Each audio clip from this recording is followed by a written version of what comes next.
Olá, bem-vindos ao curso de Licenciatura em Química da Univesp. Essa é a aula 2 da semana 3. Uma semana que a gente começou a discutir com o tema de transformações químicas envolvendo gases. Na aula passada, a gente fez uma demonstração aqui para a produção de gases e a gente tentou trabalhar um pouco a observação de algumas evidências. Nessa aula, a gente continua trabalhando com o tema de gases. E para continuar fazendo a demonstração e a discussão do experimento, a professora Elaine, que vocês já conhecem da semana passada, que ela é doutora em ensino de Química pela USP, ela vai colaborar um pouquinho com a gente. Muito bem, então, olá a todos novamente. Dando continuidade a essas aulas que nós trabalhamos com gases, né? Nós vamos também trabalhar nesta aula aqui um experimento simples para mostrar a solubilidade dos gases em líquidos, né? Aqui nós estamos usando a água, mas tem várias formas de você começar essa aula, né? Então, lembrando daquela ideia que a gente já trabalhou na aula anterior. Não deixar o experimento pelo experimento, tentar adequá-lo dentro de um contexto, né? E assim o aluno conseguir fazer conexões, ele vai fazendo redes e vai construindo conhecimento a partir desses conceitos que nós estamos trabalhando. Então, a gente pode, por exemplo, colocar uma situação que é muito comum, que ele já deve ter observado lá no cotidiano dele. Se a gente tem um refrigerante, vai tomar um refrigerante, pegar um refrigerante gelado e um refrigerante em temperatura ambiente ou então mais quente, né? O que acontece quando a gente coloca os dois, o gelado e o em temperatura ambiente, por exemplo, num copo? Né? A gente consegue fazer algumas observações. Uma delas é a formação de borbulhas, né? Por que um forma mais e o outro forma menos? Será que tem alguma coisa envolvida além do próprio material? Por exemplo, a temperatura, né? E aí você pode começar essa discussão. Então, a ideia que nós vamos trabalhar aqui é justamente para desenvolver isso, entender a solubilidade do gás num líquido. E depois a gente vai dar uma sugestão para você trabalhar esse experimento dentro da sala de aula, também trazendo questões ambientais, tá? Mas isso a gente vai deixar um pouquinho para frente.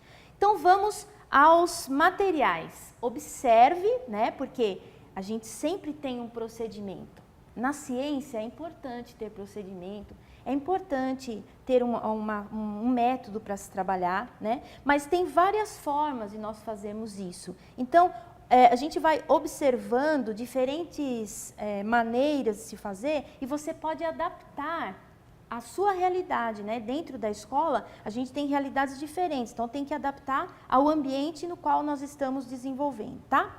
Então tá, o que nós temos aqui, olha? 2 tubos de ensaio. Esse primeiro tubo não tem nada. Eu vou colocar aqui a solução que nós vamos trabalhar. Esse segundo tubo aqui, ó, você pode perceber, ele tem uma coloração azulada, né?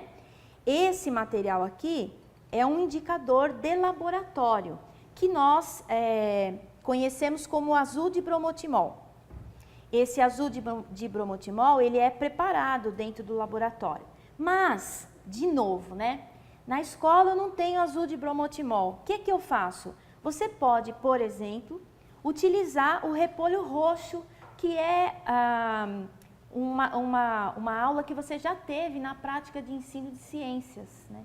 Então, você pode extrair o repolho roxo e usá-lo como indicador. Você pode até montar a escala de variação de cor do repolho roxo, tá? Mas aqui no laboratório eu vou usar o azul de bromotimol, tá?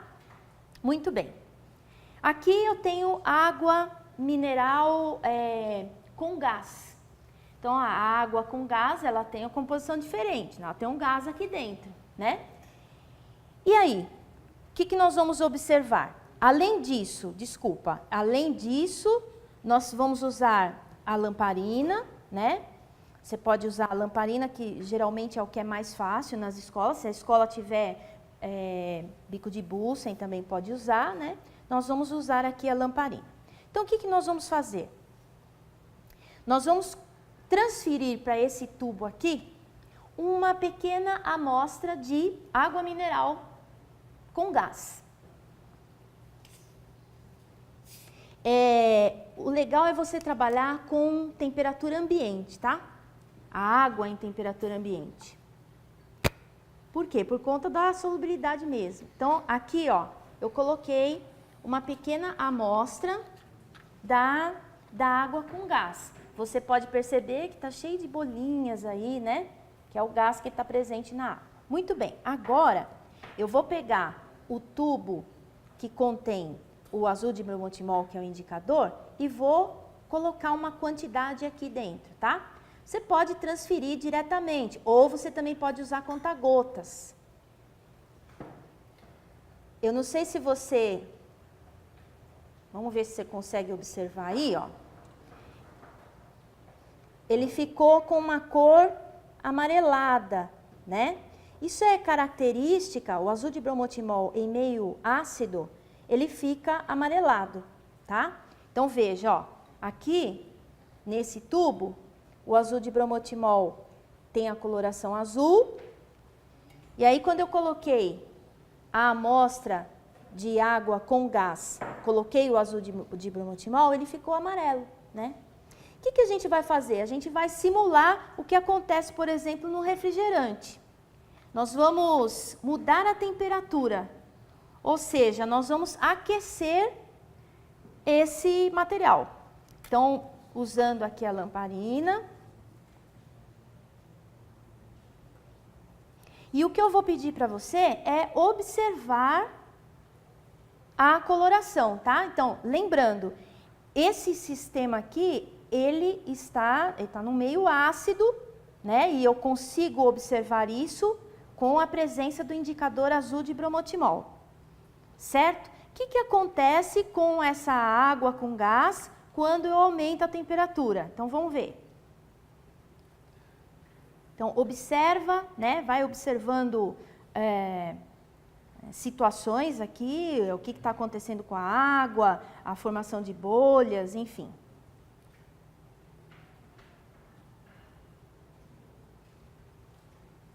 A gente observa a formação de bolhas, né? Dá para perceber que as bolinhas estão se movimentando. Lembrando de um detalhe importante, ó, uma questão procedimental. Veja, eu estou aquecendo um tubo de ensaio. E ele tem uma ponta aqui, está aberta, né? Pode virar um pouquinho aqui. Pode.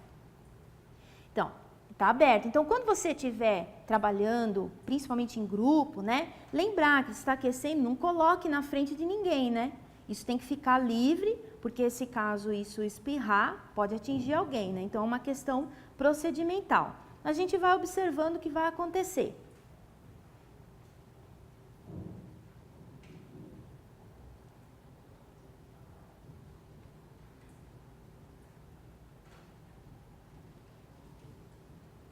Perceberam que a gente virou o tubo, né? Não está direcionado para o rosto de ninguém.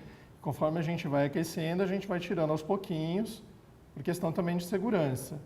E para dar tempo de observar as evidências que estão acontecendo aqui.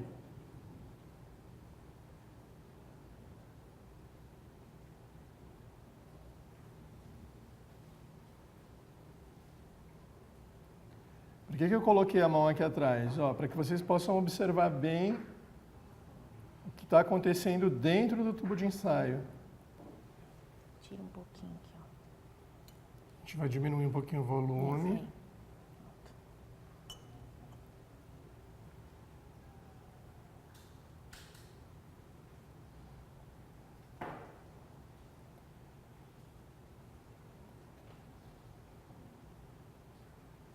Começando a aparecer o azul de novo. Perceberam? Ó, se você observar, aquela parte que era amarelada, ela está começando a voltar à cor inicial, né? Vamos dar uma comparada com aquela que a gente tinha ele puro, sem misturar com a água. Percebeu como ele já está voltando para a coloração azul? E se a gente continuar aqui, ele vai ficar mais acentuado, né? E isso está acontecendo com esse, que é o azul de bromotimol, tem essa característica. Com o repolho, ele vai ficando diferente. As cores, né, da escala com o repolho roxo é diferente. Vocês também fizeram com beterraba, né? Então, de repente, você pode ter outras colorações. O que a gente queria mostrar aqui é justamente isso, olha só. O que aconteceu? Por que ele ficou novamente com essa coloração azulada, né? Inicialmente era amarelo por conta da presença do gás e aí voltou a ficar com uma coloração azulada. Por que isso está acontecendo? O gás presente dentro, né, da água mineral, ele foi saindo para a atmosfera. Então, ele não está mais presente lá. Geralmente, na água com gás, o que a gente tem? A presença do gás carbônico, né? Então, ele está saindo para a atmosfera e aí, o que dava a característica mais ácida, né? Por que ficou amarelo? Porque o ácido carbônico, ele se decompõe, né, em água e gás carbônico. Então, se saiu o gás carbônico, então não tem mais aquela característica ácida, né? Aí, como já não tem mais a característica do ácido, ele voltou à cor azul, né? Que aí já está diminuindo a acidez do meio, tá? Então, é um experimento simples que nós fizemos aqui para mostrar a questão da solubilidade. Aí, eu disse para vocês que a gente vai dar uma sugestão, né, de como é que a gente poderia envolver esse experimento em questões, por exemplo, questões ambientais, né? Vamos pensar o seguinte, nós temos espalhados, né, pelo nosso país, enfim, diversos corpos d'água. E nesses corpos d'água vivem peixes, né, e demais espécies. E muitas vezes as indústrias ou fazem o descarte inadequado para esses corpos d'água, né? Por exemplo, indústrias de galvanoplastia que usam materiais para fazer tratamento de superfície, né? Então, acabam lançando para esses corpos d'água metais pesados, né? Sem nenhum tipo de tratamento. E eu não estou dizendo que isso acontece com todas, né? Mas algumas acabam fazendo isso. E aí, o que vai ocasionar, né? Se aquele efluente, se aquele material, ele é descartado numa temperatura que não é a temperatura do ambiente, ele geralmente vem numa temperatura mais alta, os peixes, eles sobrevivem pelo oxigênio que está dissolvido na água. Então, quando esse material chega na água, ele vai aumentar a temperatura do meio. Consequentemente, o oxigênio vai se expandir vai se dispersar para a atmosfera. E aí, os peixes e as demais espécies que sobrevivem por conta do oxigênio vão ser afetadas, né? Então, a gente tem notícias sobre acidentes como esses. Você pode, dentro da sala de aula, levantar uma discussão como essa, que é uma questão socioambiental, vou chamar de socioambiental porque está envolvendo a sociedade, né? Então, por que isso está acontecendo? Existem leis que regulamentam isso, né? A gente pode descartar o que quiser em qualquer lugar.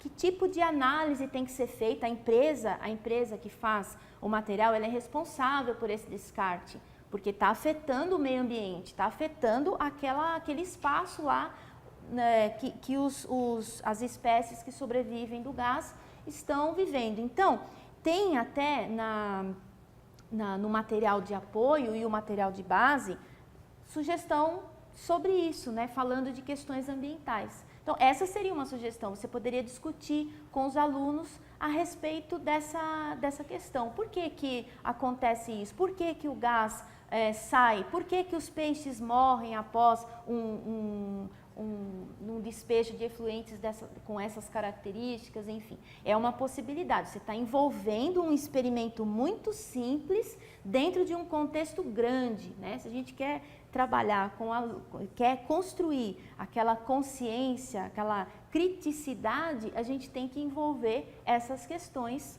com eles, né? Então, basicamente, é isso que a gente propõe nessa aula. Ok. Então, só lembrando para vocês viram que são sempre materiais de fácil acesso, de baixo custo, e na dificuldade de obter o indicador, vocês podem produzir o indicador de vocês, como foi mencionado aqui, o extrato de repolho roxo que vocês já fizeram em outra disciplina, mas também como alguns alunos fizeram nos seus portfólios, com a produção do extrato de beterraba, e outras plantas ou outros legumes que poderiam também ser utilizados. Então, esperamos vocês no espaço de perguntas e respostas, para que a gente possa encerrar a discussão dessa segunda aula dessa semana 3. Nos vemos até a próxima semana.